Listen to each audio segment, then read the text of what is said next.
I'm sorry, you're saying there's a multiverse?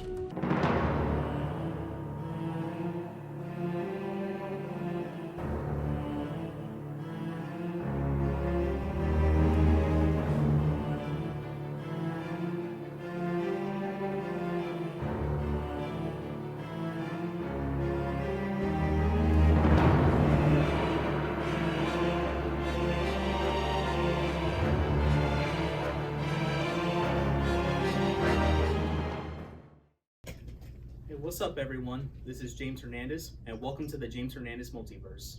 And this is the second video on my channel. So today, I'm going to be discussing a comic book that I got for a very long time, and it's called The New Avengers Transformers, which is a crossover between the New Avengers and the Transformers. This one was published in 2007.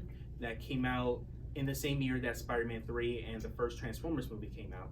So I thought, I want to discuss what this comic book is about. It's not going to be too long because, I know you guys want to know what this is about. So what happens is that it starts off with the Avengers. They go to Liberia because they want to figure out what Doom is up to. And they see all these destroyed Doom bots all around the place. So the Avengers are Captain America, Spider-Man, Wolverine, and Luke Cage. So when they went inside the base, they were being attacked by the Decepticons, and one of them are scanning the Avengers to see what blood they can take. So they look at Luke Cage, Captain America, and Wolverine's, and they said, not much.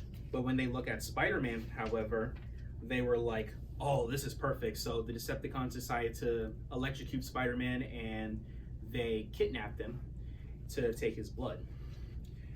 Meanwhile, the Avengers are trying to figure out how to get out of there, and they're trying to look for Spider-Man.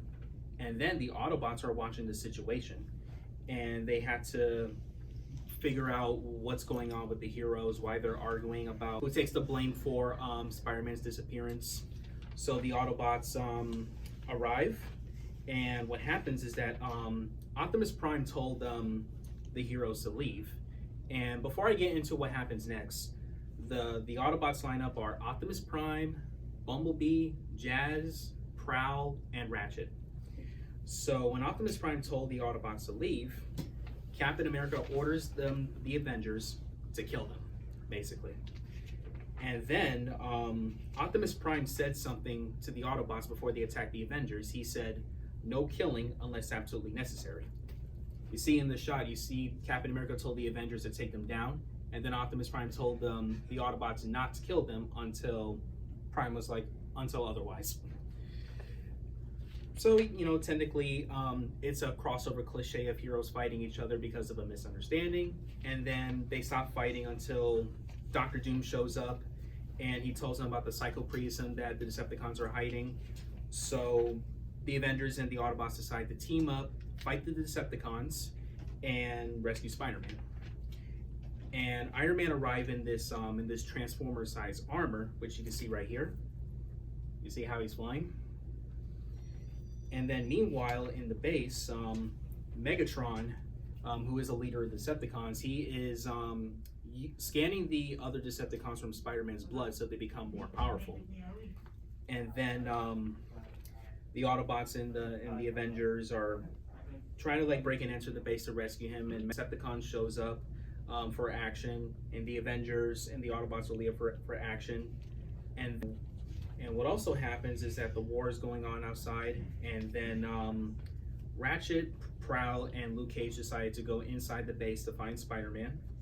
And then all of a sudden they bump into Megatron, who is fully charged, and Spider-Man feels weak.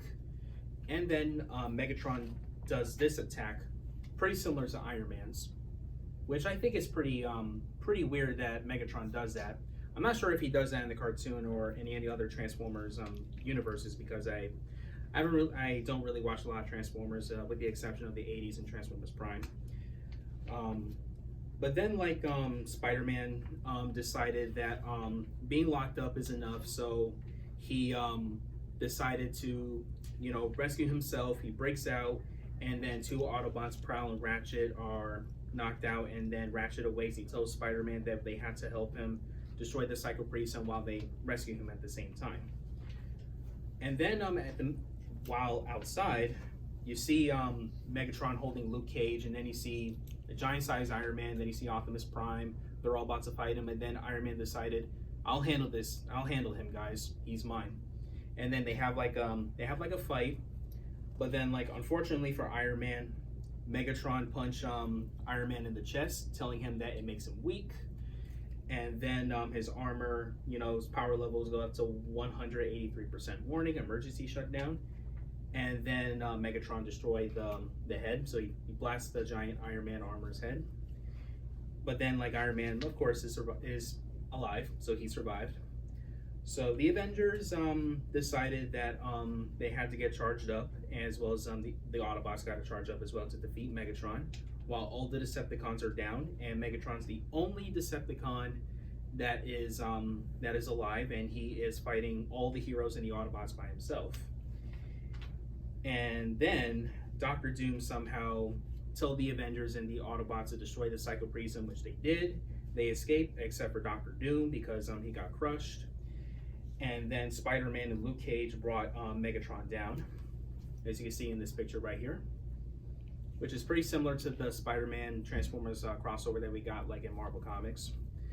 At the end of the story, where Optimus Prime told the heroes that they did enough, and then he orders the Autobots to shoot Megatron, and of course Megatron lost the power and he dies. And then it ends with the Avengers and the Autobots go to their separate ways.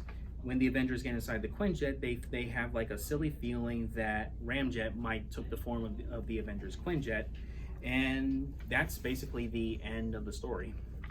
So my final thoughts on this is that I think this is a pretty cool crossover in my opinion. I know some people, well, most people consider this to be a pointless one, but I really like the idea when they have the Avengers and the Transformers cross paths together, ever since like Transformers cross paths with G.I. Joe and Marvel cross paths with DC throughout the years. But this crossover, I think it's really fun, and I highly recommend it to both fans of the Avengers and Transformers. So on a scale of 1 to 10, I'm gonna give this comic book a 8 out of 10. I really like this. It has some like issues, but I still think it's a pretty good comic. So I want to ask you guys, have you guys read this comic? If so, what did you guys think of it? Just comment below and let me know. And also, if you want to see more videos of me doing stuff like this or any type of stuff I like to talk about, hit that subscribe button, hit that like button, and turn on the notification buttons. Hope you guys had a wonderful day. This is James Hernandez Multiverse. I'll see you guys next time in the multiverse.